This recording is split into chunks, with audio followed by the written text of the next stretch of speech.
kita semua tahu dunia kita ini makin padat, makin banyak orang yang butuh makan. Tapi di sisi lain, air bersih justru makin sedikit. Nah, ada satu solusi yang kelihatannya paling masuk akal. Pakai saja air limbah, iya kan? Tapi apa benar semudah itu?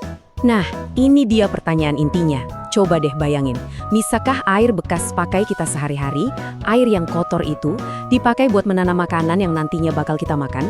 Makanan yang bersih dan aman? Ini nih teka-teki besar yang coba dipecahkan para ilmuwan.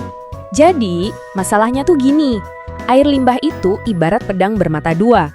Di satu sisi, wah ini anugerah banget, sumber air gratis plus penuh nutrisi yang disukai tanaman, ibaratnya udah air plus pupuk gratis. Tapi, nah di sisi lain ada bahaya mengintai. Bisa jadi ada patogen, kuman penyakit yang bisa merusak tanah, tanamannya, dan ujung-ujungnya ya kesehatan kita juga. Untuk memecahkan dilema ini, para peneliti pun bikin sebuah percobaan yang menurut saya keren banget. Tanaman uji coba mereka kali ini adalah kubis. Tujuannya simple, mencari cara untuk mengambil semua manfaat dari air limbah, tapi sekaligus membuang semua risikonya. Oke, jadi begini cara mereka melakukannya. Cukup sederhana, ada 4 kelompok. Kelompok pertama disiram air keran biasa, ini sebagai pembanding. Yang kedua disiram pakai air limbah doang. Nah, 2 kelompok terakhir ini yang menarik. Keduanya pakai air limbah, tapi ditambah zat aditif khusus, namanya DCD dan DMPP. Gampangnya, zat ini tugasnya mengatur nutrisi di tanah. Dan mereka ini bukan main-main, mereka ngukur semuanya. Bukan cuma soal gede kecilnya kubis loh, tapi mereka lihat sampai ke dalam-dalamnya. Kandungan gizinya gimana, dan yang paling penting, tanahnya jadi lebih sehat atau enggak. Pokoknya mereka mau lihat gambaran lengkapnya. Mana yang paling top, bukan cuma bikin panen banyak, tapi juga aman dan sehat. Dan ternyata hasilnya luar biasa. Dari semua cara yang diuji itu, ada satu yang hasilnya beda banget, menonjol sendirian. Ada satu juara yang, ya ampun, jelas banget nggak ada tandingannya. Oke, siap-siap ya. Ini dia penemuan pertama yang bikin kaget. Coba lihat grafik untuk yang pakai air limbah ditambah DMPP. Hasil panennya bukan cuma lebih bagus, tapi meroket. Jauh banget di atas air keran dan bahkan jauh lebih tinggi dibanding kalau pakai air limbah aja. Ini penemuan besar yang pertama. Tapi tunggu dulu, ceritanya belum selesai.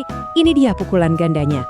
Jadi di saat yang bersamaan panennya melimpah ruah, ternyata potensi resiko penyakit di tanahnya justru anjlok. Si aditif DMPP ini entah bagaimana caranya berhasil menekan bakteri-bakteri jahat. Jadi ini bukan cuma soal nanam lebih banyak, tapi nanam makanan yang lebih aman. Dilemanya terpecahkan. Oke. Pertanyaan besarnya sekarang, kok bisa gitu ya? Apa sih rahasianya si DPP ini? Jawabannya, ternyata ada di dunia yang super kecil. Dunia yang nggak bisa kita lihat dengan mata telanjang. Dunia para mikroba. Kenalan yuk sama jagoannya Endofit. Mereka ini adalah bakteri baik yang hidup di dalam tanaman. Anggap aja mereka ini semacam bodyguard sekaligus personal trainer buat si tanaman. Mereka yang jaga dari penyakit sekaligus bantu pertumbuhannya. Peran mereka penting banget. Nah, jadi gini cara kerjanya.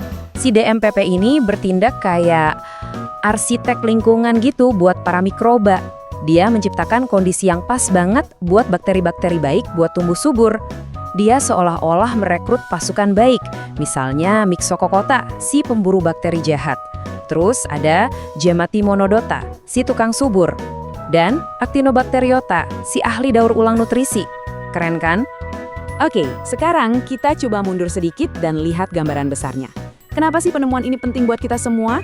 Karena ini bukan cuma soal cara baru menanam kubis loh. Ini adalah secercah harapan tentang masa depan pertanian kita. Kalau Anda butuh satu angka aja buat nunjukin seberapa hebat efeknya, ini dia. Peningkatan hasil panen sampai 162,7%. Ini bukan cuma nambah dikit ya, ini lompatan raksasa dalam produktivitas. Dan yang paling penting, ini dicapai dengan cara yang lebih aman dan berkelanjutan. Dan ini bukan asumsi loh, ini ditegaskan langsung sama para penelitinya. Mereka bilang kuncinya itu tadi, kemampuan si DMPP untuk memperbanyak pasukan bakteri baik. Dengan menciptakan lingkungan yang pas untuk mereka, kita bisa secara alami menekan penyakit dan di saat yang sama meningkatkan panen. Nah, semua ini jadi bikin kita mikir kan? Penelitian ini menunjukkan kalau kadang solusi untuk masalah terbesar kita itu justru tersembunyi di dunia yang terkecil. Kalau kita bisa kerja bareng mikroba untuk merevolusi pertanian, coba bayangin deh, kira-kira ada berapa banyak lagi sekutu-sekutu kecil tak kasat mata lain yang bisa bantu kita membangun dunia yang lebih baik?